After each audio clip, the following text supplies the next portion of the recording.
Welcome to WPCC International Bible Ministry. This reading of Psalm 23 is taken from the New International Version of the Holy Bible. Faith comes by hearing and hearing by the Word of God. We pray you will be blessed by hearing God's Word. A Psalm of David.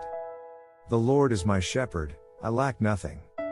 He makes me lie down in green pastures, He leads me beside quiet waters, He refreshes my soul.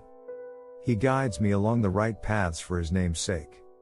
Even though I walk through the darkest valley, I will fear no evil, for you are with me, your rod and your staff, they comfort me.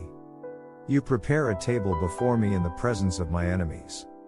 You anoint my head with oil, my cup overflows. Surely your goodness and love will follow me all the days of my life, and I will dwell in the house of the Lord forever. Amen and amen. Thanks for watching. May God bless you. Please like, subscribe and share this video to spread the word of God.